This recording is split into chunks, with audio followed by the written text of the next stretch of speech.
वक्फ board संशोधन bill आज लोकसभा में पेश होने जा रहा है।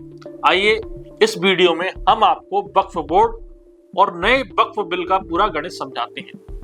वक्फ मूलतः अरबी भाषा के वकूफा शब्द से बना है। इसका अर्थ होता है ठहरना। इसी से बना है वक्फ। वक्फ एक ऐसी संपत्ति होती है जो जन कल्याण को समर्पित हो। इस्लाम के मुताबिक वक्फ दान का ही एक तरीका है। देने वाला चल या अचल संपत्ति का दान कर सकता है। माने एक साइकिल से लेकर एक बहुमंजिला इमारत तक कुछ भी वक्फ का हो सकता है, बशर्ते वो जन कल्याण के मकसद से दान कर दिया गया हो। ऐसे दानदाता को कहा जाता है वाकिफ। वाकिफ ये तय कर सकता है कि जो दान किया गया है, मिसाल के लिए इमारत, उसका या उससे होने वाली आमदनी का इस्तेमाल कैसे होगा। उदाहरण के लिए कोई वाकिफ ये कह सकता है कि अमुक वक्फ से होने वाली कमाई गरीबों पर ही खर्च होगी। वक्फ बोर्ड एक्ट 1995 के सेक्शन 40 के मुताबिक अगर वक्फ बोर्ड को लगता है कि किसी संपत्ति पर वक्फ बोर्ड का हक है, तो वक्फ बोर्ड स्वतः संज्ञान लेकर उसके बारे में जानकारी इकट्ठी कर सकता है और वक्फ बोर्ड खुद संपत्ति की इंक्वायरी करता है और इस पर फैसला सुनाता है। अगर किसी को वक्फ बोर्ड के फैसले से दिक्कत हो तो वक्फ बोर्ड ट्रिब्यूनल में आवेदन कर सकता है, लेकिन ट्रिब्यूनल का फैसला ही फाइनल माना जाएगा।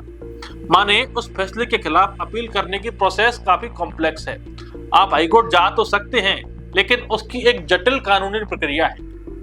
भारत में वक्फ बोर्ड मूलतः साल 1954 में अस्तित्व में आया, जिसमें क्रमशः साल 1955 और साल 2013 में बदलाव। अब साल 2025 में एक बार फिर सरकार वक्फ बोर्ड बिल में संशोधन करने जा रही है। सरकार वक्फ में विभिन्न तरह के 14 बदलाव करना चाहती है। ये बदलाव 3 श्रेणियों में होंगे। पहली श्रेणी है वक्फ के मूल ढांचे में बदलाव। इसके कुछ प्रमुख बिंदु ऐसे हैं। आर्टिकल 9 और 14 में बदलाव कर 2 महिला सदस्यों की नियुक्ति, कम से कम 2 गैर मुस्लिम सदस्य शामिल होंगे। बोहरा और अगखानी मुसलमानों के लिए अलग वक्फ बोर्ड बनेगा। केंद्र सरकार सेंट्रल वक्फ काउंसिल में 3 सांसद, जिसमें 2 लोकसभा और 1 राज्यसभा से रख सकेगी और उनके मुस्लिम होने की कोई बाध्यता नहीं होगी। दूसरी कैटेगरी है वक्फ बोर्ड के प्रॉपर्टी पे नियंत्रण। कहा गया सरकार या सरकार का कोई ऑडिटर वक्फ की ऑडिट करेगा। राज्य सरकार प्रॉपर्टीज के सर्वे के लिए कमिश्नर की जगह जिला कलेक्टर को नियुक्त करेगी। बोर्ड को अपनी प्रॉपर्टी जिला कलेक्टर के ऑफिस में रजिस्टर्ड करवानी पड़ेगी। कलेक्टर किसी वक्फ प्रॉपर्टी को सरकारी संपत्ति मानता है तो उसे राजस्व रिपोर्ट में बदलवाकर राज्य सरकार को रिपोर्ट देनी चाहिए।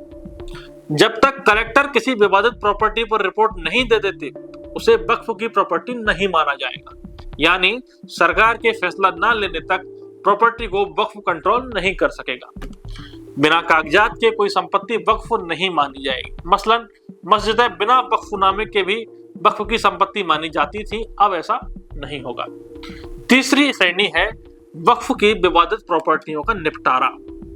धारा 40 खत्म नहीं होगी। इसके तहत वक्फ को किसी संपत्ति को अपनी संपत्ति घोषित करने का अधिकार था। वक्फ ट्रिब्यूनल फैसले को अब हाईकोर्ट में चुनौती दी जा सकेगी। धारा 40 अब खत्म होगी। इसके तहत वक्फ को किसी संपत्ति को अपनी संपत्ति घोषित करने का अधिकार था। वक्फ ट्रिब्यूनल के फैसले को अब हाईकोर्ट में चुनौती दी जा सकेगी। पहले भी ऐसा था, लेकिन उसकी प्रक्रिया काफी जटिल थी। अब इसमें थोड़ी रियायतें प्रदान की जाएंगी। नए कानून बनने से पहले या बाद में किसी सरकारी संपत्ति को वक्फ प्रॉपर्टी घोषित किया गया है तो अब यह वक्फ की प्रॉपर्टी नहीं होगी। इस नए बिल पर मुस्लिम बुद्धिजीवियों का क्या कहना है? Shikwa e Hind the political future of Indian Muslims के लेखक प्रोफेसर मुजीबुर रहमान के मुताबिक वक्फ बिल में किए जा रहे बदलावों से बहुसंख्यक राजनीति को बढ़ावा मिल सकता है। ये न सिर्फ मुस्लिमों की प्रॉपर्टी पर सरकार का कंट्रोल बढ़ाने की कोशिश है, बल्कि मुस्लिमों को हिंदुओं द्वारा कंट्रोल करने की कोशिश है। इस नए संशोधन पर आप क्या सोचते हैं? आप हमें कमेंट बॉक्स में लिख करके बताइए। इस वीडियो में इतना ही। इस तरह की और रोचक वीडियोस देखने के लिए हमारे साथ में बने रहिए। आप देख रहे हैं दा बवाल। शुक्रिया।